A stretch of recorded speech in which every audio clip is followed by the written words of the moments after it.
Laisse béton! Et si vous conjuguiez votre projet de vie au vert avec celui de redynamiser un village ? C'est le thème de cet épisode consacré au programme 1000 cafés. Mon invité s'appelle Nicolas Froissart. Il est l'un des co-dirigeants du groupe SOS, le groupe associatif à l'origine du programme 1000 cafés. On y parle du programme, bien sûr, de sa raison d'être et des premières créations ou reprises de café qu'il a permises. On y parle aussi, grâce au témoignage personnel de Nicolas, du lien fort entre engagement citoyen et épanouissement personnel. Je suis Amélie Dague, bienvenue dans Laisse béton et bonne écoute.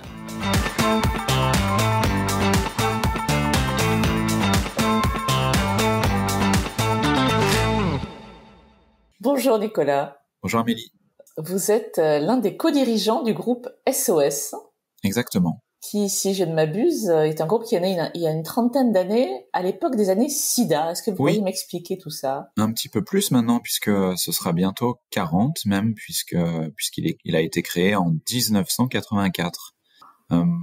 Jean-Marc Borrello qui a créé cette association à l'époque avec d'autres personnes professionnelles du sujet ou simplement intéressées par le fait de trouver des réponses à cette problématique qui causait pas mal de dommages dans notre pays, se sont dit qu'ils allaient créer une association pour au départ aider les acteurs qui étaient déjà investis sur le sujet, puis pour finalement inventer des nouvelles solutions, ou en tout cas en détecter dans d'autres pays et les adapter à la France.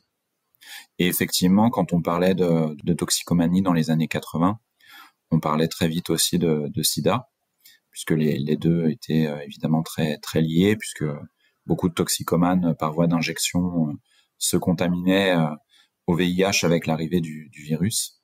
Et donc effectivement, on a, je dis on, mais j'étais pas là à l'époque, mais en tout cas les personnes qui ont contribué à la création de cette association qui s'appelait à l'époque SOS Drogue International et qui a donné donc naissance au groupe SOS quelques années après, travaillaient vraiment sur l'invention de solutions dans cette situation d'urgence en plus avec le sida pour accompagner, héberger, soigner le mieux possible les usagers de drogue et les personnes malades du VIH, du sida. D'accord. Et aujourd'hui, le groupe SOS regroupe des associations, c'est ça, qui interviennent dans différents secteurs. Est-ce que ça s'est beaucoup diversifié. Aujourd'hui, on a l'habitude de dire que c'est un groupe d'associations ou un groupe associatif avec de nombreuses structures juridiques différentes. Et on a l'habitude un peu de se présenter comme un banc de poissons, c'est-à-dire que beaucoup de structures juridiques différentes qui ont des tailles différentes, qui ont des cœurs d'activité différents, qui ont un point commun, c'est la recherche de l'intérêt général. Donc voilà, des petits poissons, des moyens poissons, des grands poissons avec des couleurs très différentes, puisqu'on a des expertises, des métiers très très différents entre l'aide et le soin aux usagers de drogue, l'accès aux soins des personnes en situation de précarité. On travaille encore sur le sida qui malheureusement n'a toujours pas disparu, mais nos professionnels et nos bénévoles se sont beaucoup inspirés de ce qu'on a appris dans les années 80 et 90 dans la lutte contre le VIH pour l'utiliser finalement sur beaucoup d'autres pathologies. Donc aujourd'hui, on est un acteur important de la lutte contre les exclusions au sens large, donc accès à l'hébergement, aux soins de personnes en situation de grande précarité, des familles beaucoup aussi. Un pôle handicap qui est très important. On fait beaucoup de choses en matière d'accompagnement des personnes en situation de handicap. Et comme sans doute on a pris le virage de la professionnalisation dans le secteur associatif assez tôt, les pouvoirs publics nous ont fait confiance pour développer beaucoup d'autres dispositifs. Donc aujourd'hui, on gère des hôpitaux, des maisons de retraite, on fait beaucoup de choses dans le champ de l'éducation, plutôt de l'éducation spécialisée, c'est-à-dire l'aide à des enfants et des adolescents en situation sociale et ou familiale difficile, mais aussi dans la transition écologique, dans la culture et à l'international. On a aussi des ONG qui nous ont rejoints ces dernières années. Donc c'est un groupe avec de nombreuses activités, mais qui a pour objectif de détecter, je dirais aujourd'hui, des problèmes dans notre société. Par exemple, en France, le fait qu'il y ait plus de commerce dans les petits villages et d'y apporter des solutions. Donc voilà, ça peut être ça, et ça peut être dans tous les sujets, pour tous les sujets, comment on arrive à détecter à un moment des choses qui ne vont pas dans notre société pour y apporter des solutions de façon efficace et toujours non lucrative, puisque donc le statut associatif est à la base de toute notre organisation, donc on n'a pas d'actionnaire, 0 actionnaire, et donc on n'a jamais d'obligation de faire tant de rentabilité. Évidemment, il faut être équilibré et parfois faire un peu de résultats parce que on a évidemment des investissements à faire. On a quand même beaucoup de bâtiments puisqu'on accueille beaucoup de personnes, des hôpitaux, des EHPAD, des structures sociales, des structures éducatives. On a un impact annuel sur environ 2 millions de personnes en France et dans le monde. Et donc on héberge et on accueille beaucoup de personnes et voilà. Et il faut que ces bâtiments soient accueillants et on essaye toujours de les améliorer. Donc voilà, nos dépenses principales, c'est évidemment les salaires de nos 20 000 salariés, mais aussi des dépenses pour toujours créer des établissements ou les rendre toujours plus accueillants. Ainsi, tout le modèle économique et finalement tout le modèle de façon générale de nos établissements est vraiment concentré vers le bien-être des personnes qu'on nous confie. Très bien, merci pour cette introduction. Avec plaisir. Alors, puisque vous parliez de poissons tout à l'heure, les poissons qui m'intéressent aujourd'hui, je ne sais pas si c'est un gros ou un petit, vous allez me dire, c'est pas tellement le sujet. C'est le programme 1000 cafés, oui. Au sujet duquel je suis très curieuse. Donc, expliquez-moi quel est l'enjeu de ce programme. Oui, je parlais d'effectivement détecter, et je prenais déjà cet exemple-là parce que c'est pas forcément une énorme partie aujourd'hui du groupe SOS 1000 cafés, puisque c'est un projet qui est encore récent, mais en tout cas symboliquement, je pense qu'il incarne tout à fait ce qu'est le groupe SOS et ce qu'on essaye de faire au quotidien pour nos concitoyens. On parle beaucoup de désertification médicale aujourd'hui. Ouais. On a repris des hôpitaux qui menaçaient de disparaître parce que les hôpitaux, ils peuvent être gérés par le public, par des entreprises privées lucratives, mais il y a beaucoup d'associations qui gèrent des hôpitaux, comme le groupe SOS. Et on a sauvé des hôpitaux et beaucoup d'EHPAD aussi dans des territoires très très ruraux et qui menaçaient leur perte, en tout cas leur disparition menaçait d'accroître cette désertification médicale. Donc depuis toujours, en fait, on a cette perspective de comment être utile aux territoires ruraux en sauvant des hôpitaux, en sauvant des maisons de retraite, en créant des établissements aussi qui répondent à ces besoins. Et en fait, il y a quelques petites années maintenant, c'était en 2019, je crois, et c'est justement Jean-Marc, le fondateur du groupe, qui un jour nous dit, mais notamment en lien un peu avec ce qui s'est passé avec les Gilets jaunes, où est émergé beaucoup ce thème de la ruralité et du fait que dans certains territoires, il n'y avait plus d'activité économique, beaucoup moins de raisons de se rencontrer, moins de convivialité peut-être, parce que quand il y a moins aussi d'activité économique, les personnes se croisent moins. Et il y avait ça aussi dans les Gilets jaunes, le fait de se sentir un peu abandonné dans son village. Et ce village, justement, Jean-Marc s'est dit que ça pourrait être intéressant que le groupe SOS puisse contribuer au fait de ramener de l'activité.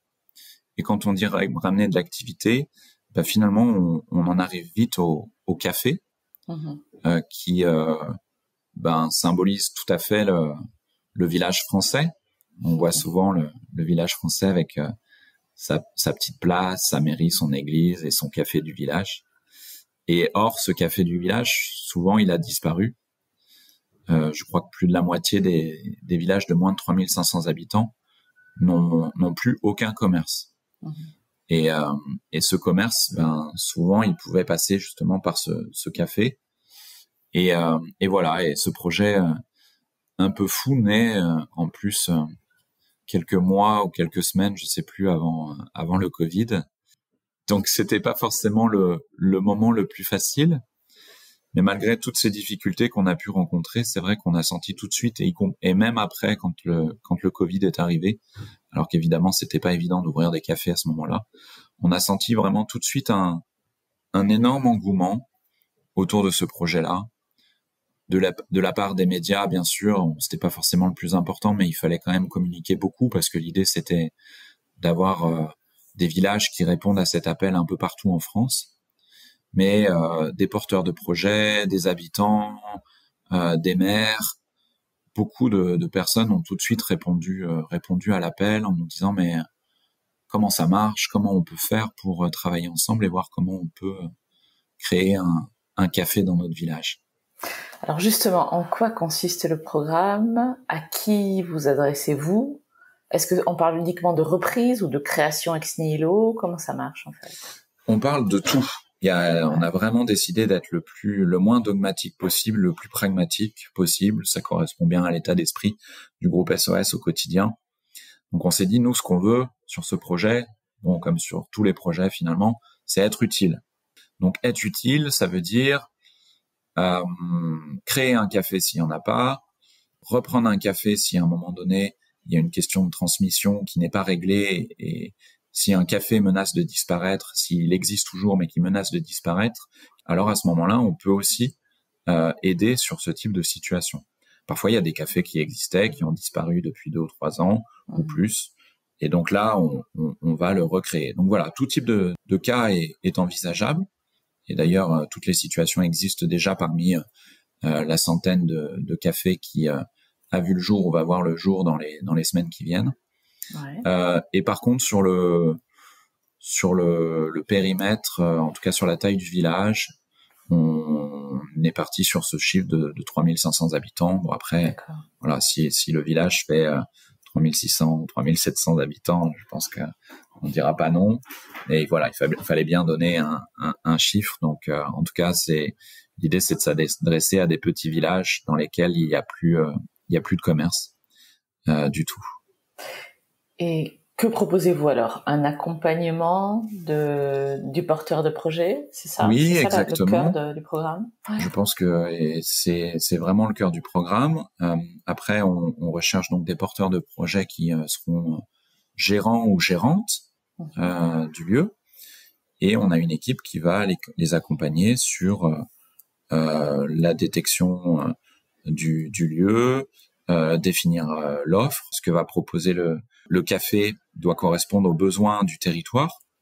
Donc il y a de nombreuses réunions de concertation qui sont organisées, auxquelles on participe, mais c'est pas forcément nous qui les initions. On compte beaucoup sur le maire, en tout cas sur l'équipe municipale. Et un des critères, c'est effectivement d'avoir une équipe municipale à un moment donné sur un village, un territoire qui est en vie. Voilà. On n'ira a priori jamais dans un village dans lequel l'équipe municipale serait réticente ou même absente sur le projet. Donc il faut qu'il y ait une volonté des élus locaux. C'est important parce que ils peuvent aider à trouver un local, et puis après ils peuvent aider surtout à communiquer et aussi à interroger, c'est ce que je disais à l'instant, les habitants sur à quoi peut servir ce café. Ce qui est intéressant, c'est que ce sont des structures qui sont créées par le groupe SOS et qui font partie du groupe SOS. C'est-à-dire que la responsabilité du gérant ou de la gérante est limitée. Les risques sont limités parce que c'est vrai que c'est des modèles qui sont complexes.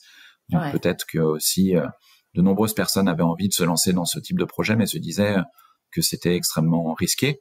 Donc là, le risque, il est pour le groupe SOS. Évidemment, on essaye de limiter au maximum les risques, mais le risque zéro n'existe jamais sur ce type d'activité. Donc je pense que c'est rassurant aussi pour les personnes qui ont envie de se lancer dans ce type de projet, de se reconvertir, d'avoir l'appui du groupe SOS au quotidien. D'accord. Et est-ce que vous demandez que le porteur ou les porteurs de projet, parce que j'imagine que vous avez c'est souvent des couples. Des couples, ou voire des groupes ou plusieurs personnes ensemble. Est-ce que vous demandez qu'ils aient déjà une expérience dans la restauration, par exemple? Est-ce que vous prenez aussi des gens qui sont tout neufs par exemple, Laure, quelqu'un qui s'appelle Laure était agent immobilière.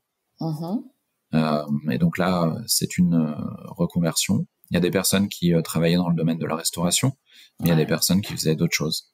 Donc là, ce que va faire l'équipe de 1000 cafés, c'est aussi accompagner et proposer des formations, parce que c'est quand même un métier à part entière, hein, le fait de tenir un café-restaurant, puisque c'est un café, mais ça peut être un restaurant. Oui, c'est ce on y reviendra sans doute, mais ça peut être plein de choses. Ça peut être une épicerie. Mais en tout cas, quel que soit le périmètre, le champ d'activité proposé par ce lieu, il faut évidemment se former si on n'a jamais travaillé dans ce type d'activité, parce que c'est un métier à part entière qui peut être difficile au quotidien. Donc il faut découvrir cette réalité avant de se lancer vraiment, pour être sûr qu'on a envie. Il peut y avoir beaucoup de fantasmes négatifs ou positifs autour de cette activité. Il faut la connaître la plus précisément possible avant vraiment de se lancer, parce que c'est pas neutre. Ouais. Vous disiez que vous aviez déjà accompagné une centaine de projets qui étaient déjà lancés ou en cours. Avec cette expérience-là, qui est pas négligeable quand même, malgré le Covid et tout ce qu'il y a pu avoir depuis le démarrage du projet, qu'est-ce que vous pourriez donner comme critère de réussite? Qu'est-ce qu'il faut pour que ça marche déjà pour vous, que ça marche pour le groupe SOS, un café du programme 1000 cafés qui est une réussite? Qu'est-ce que ça veut dire pour vous? Les critères, c'est d'avoir envie. Je le disais précédemment, c'est des métiers, c'est des super métiers, mais qui sont pas forcément faciles au quotidien. Donc, il faut avoir envie, aimer la relation avec les gens, puisque c'est évidemment un métier où il y a beaucoup de relations, beaucoup de contacts avec les habitants, avec les élus au début, après aussi, mais notamment dans toute la phase de conception du projet. Enfin, c'est pas un projet qui peut se faire tout seul. Alors évidemment, il y a l'appui du groupe SOS, mais il faut aussi accepter que les élus aient leur vision, que les citoyens aient aussi leur vision du projet. Je pense que c'est un bel exemple. On parle souvent de co-construction dans notre société. Je sais pas s'il y en a tant que ça, des projets vraiment en France ou ailleurs, où autant de parties prenantes réfléchissent ensemble, se disent qu'est-ce qu'on voudrait faire vraiment de ce projet, de ce lieu. Ça, c'est assez fantastique.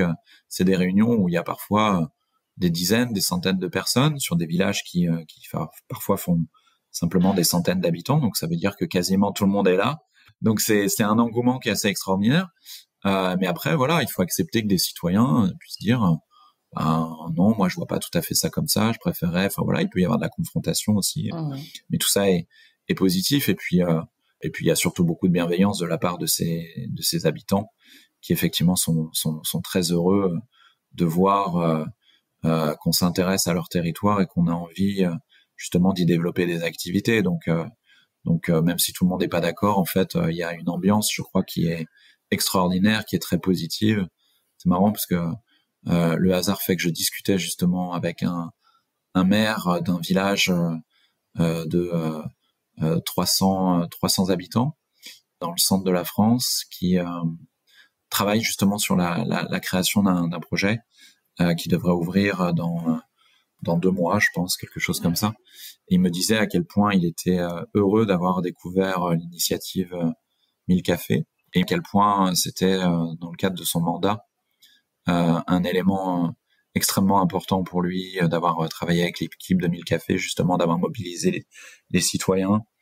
Et je sentais hier, en échangeant avec lui, à quel point c'était fort pour lui ce qu'il était en train de vivre, en plus en sentant que le projet allait arriver à son terme. Ils sont en train de recruter en ce moment, de choisir le ou les futurs gérants qui animeront ce lieu. Et on sent, du coup, c'est super, parce qu'on sent à quel point ce projet est concret et utile pour le territoire. Ah, ouais. Donc le projet peut être initié par un élu ou un groupe d'élus qui cherche à créer un espace de vie. Ça peut être créé par un porteur de projet. Enfin, il y a différentes personnes, si je comprends bien, qui peuvent arriver jusqu'à vous, pour initier tout ça. Tout à fait. Il y a un appel permanent qui est en cours, d'ailleurs, où chacun peut venir sur le site de 1000 cafés répondre à cet appel. C'est vrai que la priorité première, c'est quasiment d'avoir une équipe municipale qui ait envie. Ouais. Parce que souvent ça part de là. Enfin, d'accord, si l'équipe municipale n'a pas envie, c'est compliqué. Parce que donc le groupe SOS évidemment est très présent sur la question du choix du lieu, mais évidemment on n'aura jamais la même expertise que les élus qui connaissent parfaitement leur territoire et qui savent mieux que personne où le lieu doit s'installer. Et puis parfois, donc le groupe SOS peut parfois louer, peut parfois acquérir les lieux. Donc nous, on peut tout faire en termes de modalités, mais c'est souvent plus simple en fait si c'est un local qui est la propriété de la ville. Donc si la ville veut mettre à disposition, veut louer le lieu ensuite à la structure qu'on va créer, c'est évidemment plus simple. Ça facilite tout en fait. Ok, je comprends. Dans les porteurs de projets, est-ce que les preneurs ou les repreneurs sont des gens qui sont du territoire ou pour la plupart qui viennent d'ailleurs? Je crois qu'il n'y a pas de règle. Je sais qu'il y a un couple de Strasbourgeois, en tout cas qui vivait depuis toujours en Alsace, qui a traversé la France, qui est dans le Finistère. Je pense qu'ils avaient envie de changer peut-être un peu de région, de se rapprocher de la mer. Et donc voilà, ils ont décidé de franchir ce pas. Elle était assistante de direction, je crois. Lui, il travaillait dans la restauration. Et voilà, ils ont franchi le cap. Je suis allé déjeuner avant l'été d'ailleurs, c'était très très bon. Et c'est génial parce qu'il y a vraiment, quand on rentre dans ce type de lieu, très vite on est amené à échanger avec ces personnes. Elles nous racontent leur parcours et puis surtout elles nous racontent la façon dont elles voient ce lieu. Là, elle me disait justement qu'elle venait d'Alsace et qu'elles avaient aussi ramené un peu d'Alsace. Il y avait une grande table typique alsacienne en plein cœur de ce café-restaurant qui symbolise justement la convivialité. Donc c'était pour eux important de rappeler que l'Alsace, c'est la convivialité. Il y a évidemment des spécialités, pas que, mais il y a aussi des spécialités de l'Est de la France. C'est génial parce que ça favorise le croisement des cultures françaises. Et c'est extraordinaire parce que quand j'étais là, il y a des voisins qui passaient et qui disaient tiens, j'ai encore tous ces radis ou tous ces fruits, je vais pas les jeter, je te les donne, tu les serviras un jour prochain. Et en fait, Dominique, donc qui travaillait dans la restauration, établit ces menus au jour le jour avec des produits frais évidemment, et des produits extrêmement locaux qui parfois viennent de voisins. Et c'est extraordinaire de se dire que voilà, ce qu'on mange vient vraiment aussi du village, et avec ces rencontres entre les voisins, entre les gérants du café, et que ben voilà, on crée aussi le projet 1000 cafés pour recréer du lien. Là, je me disais, à peine arrivé dans le café, on le voit quoi. Enfin, des gens qui amenaient des fleurs aussi de leur jardin. Enfin, voilà, les gens deviennent fournisseurs. Je trouve ça rigolo que le menu à un moment donné soit aussi constitué, et la décoration avec les fleurs notamment soit aussi constituée de ces relations avec les voisins.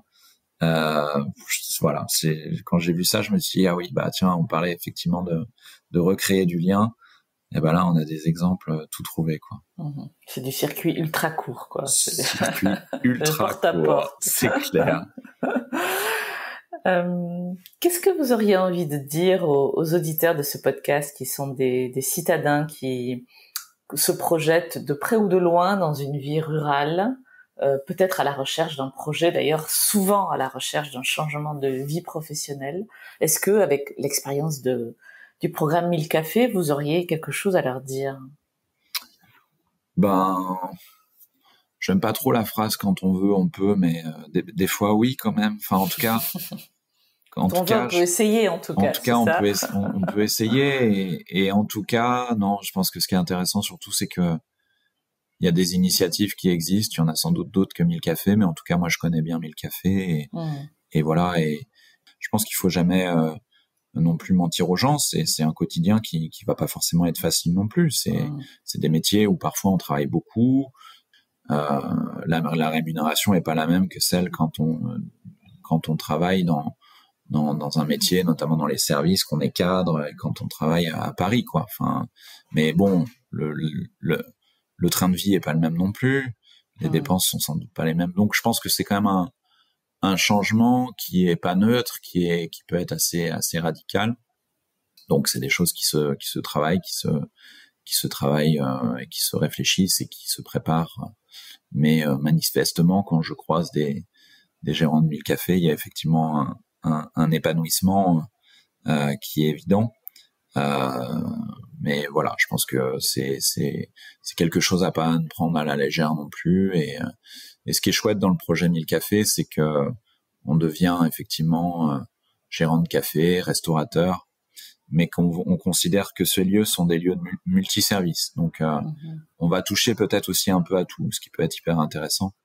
C'est-à-dire qu'on peut travailler avec la poste pour être un relais poste, parce que dans les villages, parfois il y a plus de poste. Donc, ça peut être intéressant de travailler pour permettre aux gens de venir retirer de l'argent, pour simplement déposer une lettre ou un colis. Enfin,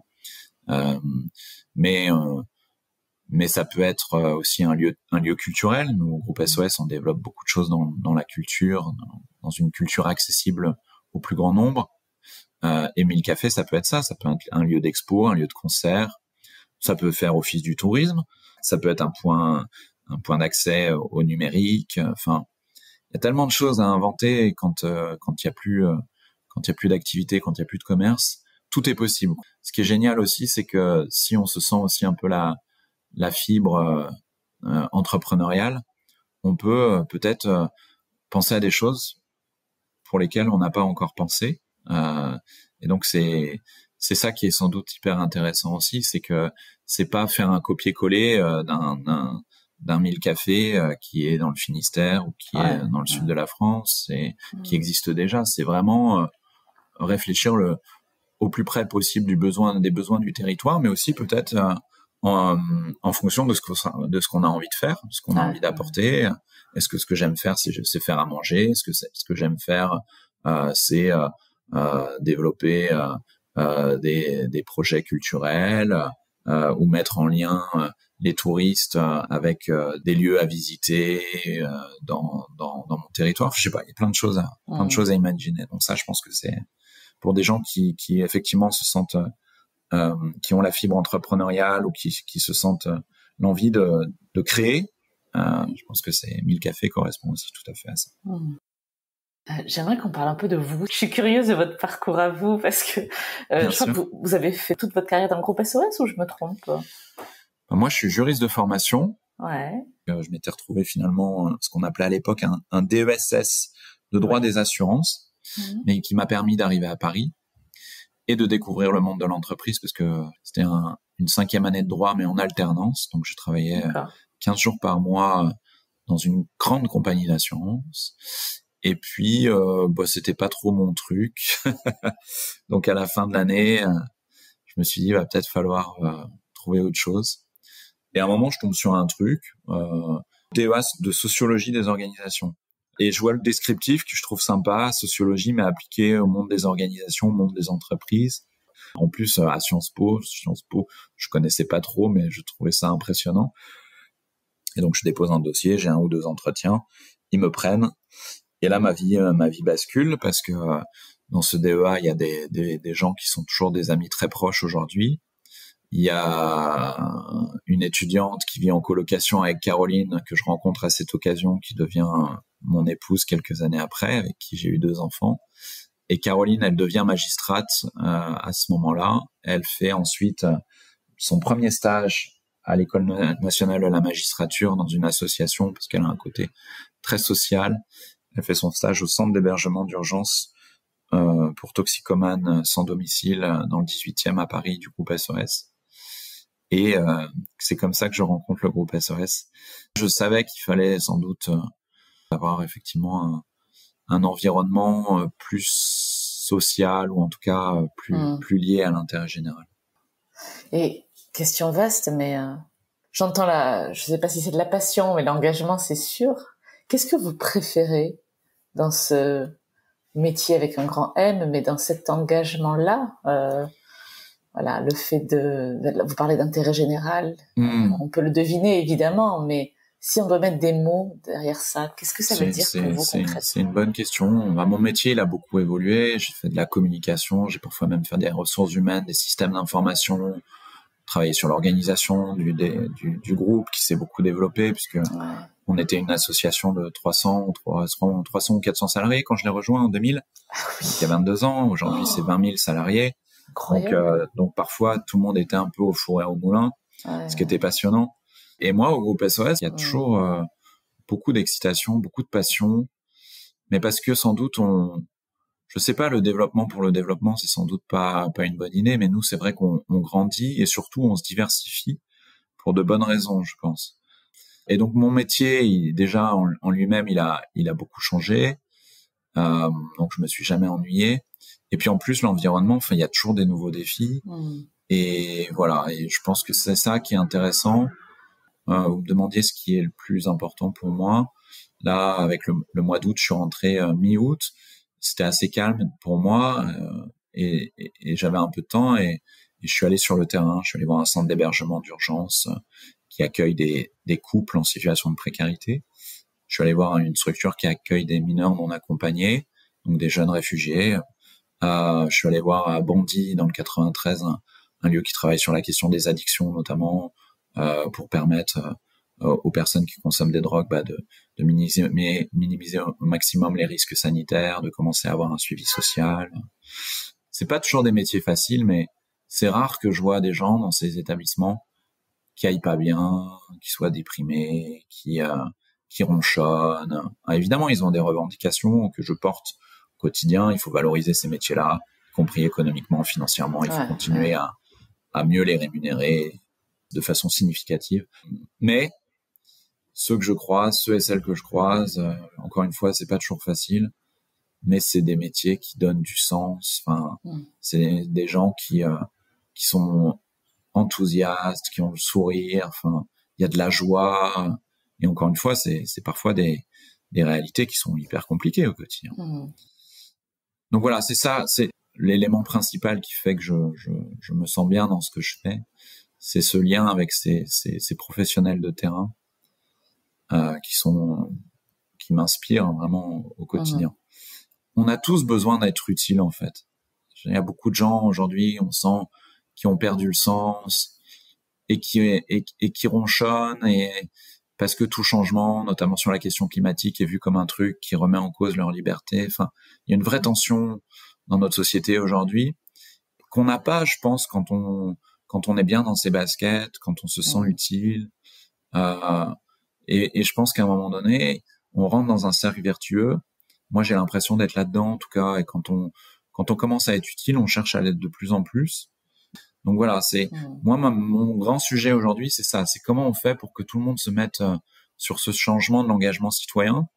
Peu importe par quoi tu commences, mais quand tu te sens engagé, quand tu te sens utile, finalement, tu vas finir par raisonner de façon globale et réfléchir à la façon dont tu peux aider en termes de solidarité. Mais finalement, ça va te faire arriver aussi sur la question climatique et tu vas te demander aussi comment tu peux limiter ton impact sur la question environnementale. Je pense qu'il y a un cercle vertueux et je pense qu'en fait, si on veut parler aussi de bien-être, de bonheur, d'épanouissement dans notre société, et je pense que c'est finalement assez fondamental, il faut sans doute aussi parler d'engagement citoyen parce que ça rend heureux, quoi, quelque part, d'être utile aux autres, utile à la planète. Et c'est pas forcément évident. Et je pense que des personnes qui connaissent bien ces sujets, qui sont impliquées dans le secteur associatif, dans l'économie sociale et solidaire, qui font du bénévolat, je pense qu'aujourd'hui, on a peut-être aussi une responsabilité. Moi, c'est ce que j'essaie de faire, notamment sur les réseaux sociaux, avec LinkedIn, de raconter ce qu'on vit, d'expliquer comment on peut franchir ce premier pas de l'engagement. Et puis après, les choses se feront naturellement, mais c'est pas toujours évident de savoir comment être utile au début. Et donc, ceux qui le font parfois depuis longtemps, je pense, doivent essayer d'expliquer davantage un peu comment on peut être utile au quotidien. Voilà, ça vous rend heureux, c'est ça, on a compris maintenant. Vous l'avez dit.